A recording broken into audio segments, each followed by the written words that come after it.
The ground moved again last night, and if you've been feeling like this region just can't catch a break, you're not imagining it, because this is now the latest event in a stretch of seismic activity that scientists have been calling unusually unsettled for months, and I want to break down exactly what's happening, why this area keeps lighting up, and what it means for those of you living through it.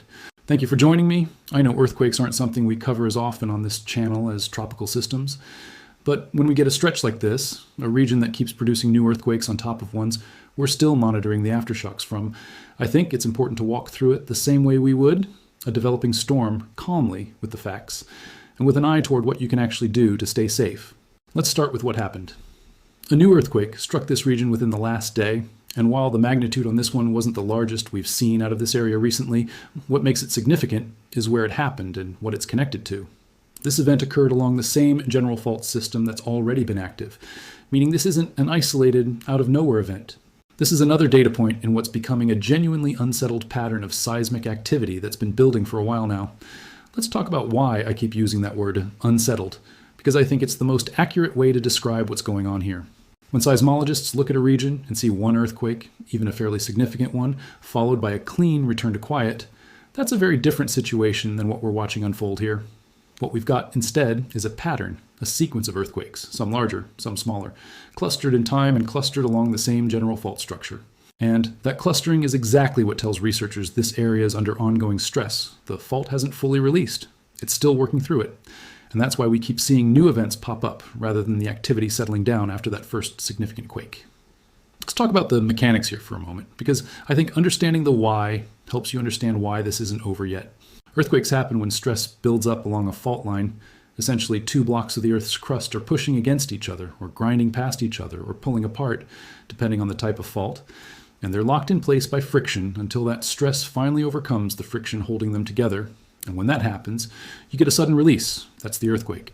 Now, in a lot of cases, that release relieves the stress in that spot, at least for a while. But what often happens after a significant earthquake is that the stress doesn't just disappear, it gets transferred. It shifts to nearby sections of the same fault, or to entirely different nearby faults, and that transferred stress can trigger additional earthquakes. Sometimes right away, sometimes days or weeks later, and that's exactly the process that appears to be playing out in this region right now. This is why seismologists talk about aftershock sequences the way they do, and I want to walk you through some of that terminology because I think it helps make sense of what you might be hearing in official updates. An aftershock is essentially a smaller earthquake that occurs in the same general area after a larger main shock, as the crust continues to adjust and settle following that initial release of stress. Generally speaking, aftershocks decrease in frequency and in magnitude over time, but that decrease is not always smooth or predictable. You can have a quiet stretch and then another noticeable aftershock weeks later, and in some sequences, you can even get what's called a doublet or a swarm, where multiple earthquakes of similar size occur close together without one single event standing out as the clear main shock. And that pattern, a swarm-like sequence, is part of what's making this particular region's activity feel so unsettled right now. I also want to mention something called the Omori law, because it's one of the more useful tools researchers use to estimate how aftershock activity typically behaves over time. It's essentially a mathematical relationship that shows aftershock frequency decreasing roughly proportional to time since the main shock, meaning you'd expect a lot of smaller events right after a significant quake, and then a gradual, statistically predictable tapering off over the following days and weeks. I bring this up because it helps set expectations. Some continued aftershock activity in the near term is actually the expected normal behavior for a sequence like this.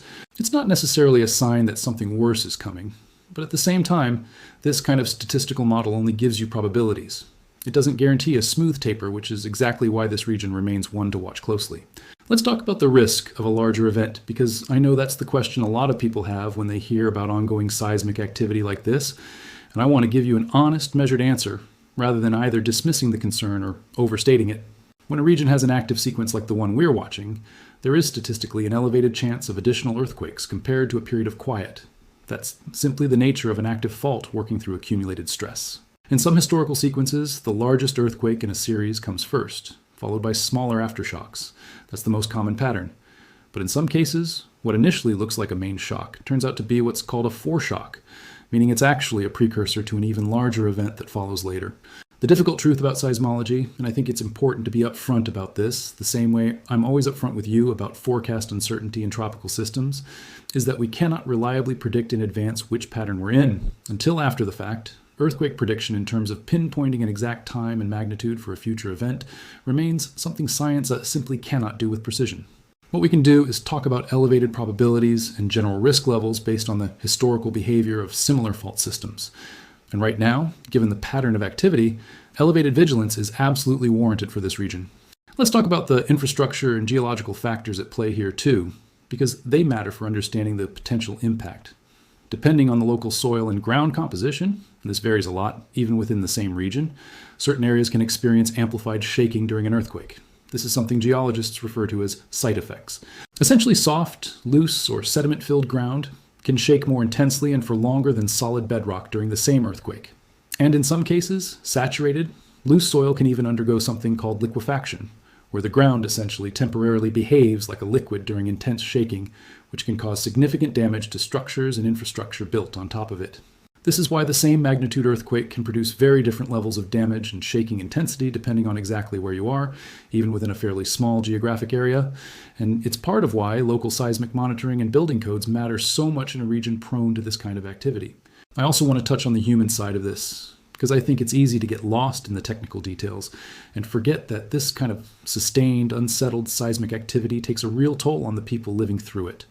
Living through a sequence like this, where you can't fully relax because you don't know if or when another shake is coming. That's genuinely stressful. And I think it's important to acknowledge that. It's not like a hurricane where we can point to a track and say, this is when it arrives and this is when it's over. Earthquakes and aftershock sequences don't offer that same kind of clear timeline, and that uncertainty itself is a real burden for anyone living in the affected area. So if that's you watching this right now, I want you to know that's a completely normal and valid way to feel, given what you're dealing with. Let's talk about what you can actually do, because just like with any hazard we cover on this channel, I always want to leave you with practical steps rather than just information. First, make sure you and your family have a clear plan for what to do the moment shaking starts, and the guidance here is well established. Drop, cover, and hold on. Get down low. Get under something sturdy if you can, like a table, and hold on until the shaking stops. Don't try to run outside during active shaking. Most injuries during earthquakes actually happen from falling objects and debris inside structures, not from the structures collapsing outright. So getting low and protected is genuinely the safest immediate action in the vast majority of cases. Second, take a look around your home or workplace for anything that could become a hazard during shaking, heavy items on high shelves, unsecured bookcases, or furniture that could tip over. And if you're able to, securing those things now, before the next event, can meaningfully reduce your risk of injury.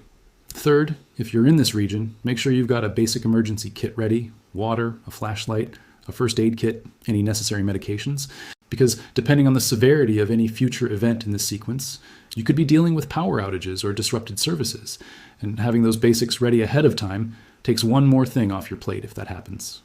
Fourth, and this is something I always stress no matter what kind of hazard we're covering on this channel, check on your neighbors, especially anyone elderly, anyone living alone, or anyone who might need extra help getting to safety or securing their home against potential hazards.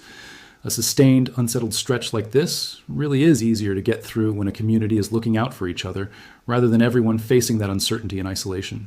Fifth, stay tuned to official local seismic and emergency management sources for updates specific to your area, because they'll have the most localized, most current information about ongoing monitoring and any specific guidance for your particular community as this sequence continues to play out. Let's talk about what comes next, because I know that's ultimately what everyone wants to know. Based on how these sequences typically behave, we should generally expect continued aftershock activity in the near term, likely with a general, if uneven, decrease in frequency over the coming days and weeks. That's the statistically expected pattern.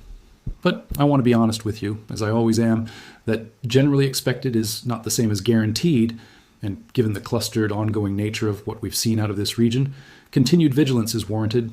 This is not a situation to fully let your guard down on just because a day or two might pass quietly.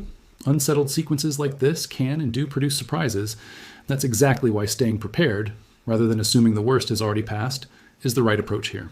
I also want to mention that seismologists and geological monitoring agencies covering this region will continue to refine their understanding as more data comes in from this latest event. additional instrumentation, additional analysis of the fault mechanics involved, and a longer track record of how this specific sequence behaves will all help improve the picture over the coming days, and I'll continue to bring you updates as that clearer picture develops, the same way I do with any evolving hazard on this channel. So here's what I want you to take away from all of this. This region remains in an unsettled, active seismic stretch. And this latest earthquake is part of an ongoing sequence rather than an isolated event, which means continued aftershock activity. And yes, the possibility of additional significant events remains a real consideration in the days and weeks ahead. The science gives us general expectations, a likely gradual tapering of activity over time, but genuine precision about timing and magnitude of what comes next simply isn't something seismology can offer with certainty. And I think being honest about that uncertainty is more helpful to you than false confidence in either direction. Stay prepared. Secure your surroundings where you can, have your plan ready for when shaking starts, and please check on your neighbors, especially anyone who might be struggling with the stress and uncertainty of living through a stretch like this. We'll continue watching this the same way we watch every hazard on this channel, with facts, with honesty about what we do and don't know, and with your safety as the priority above everything else. Thank you so much for being here. If you found this helpful, please share it with anyone in the affected region who might need this information. And if you want to stay on top of updates like this one as they develop, make sure you're subscribed with notifications turned on, because I'll keep bringing you the facts as this situation continues to unfold. Please be safe, look out for each other, and I'll see you in the next update.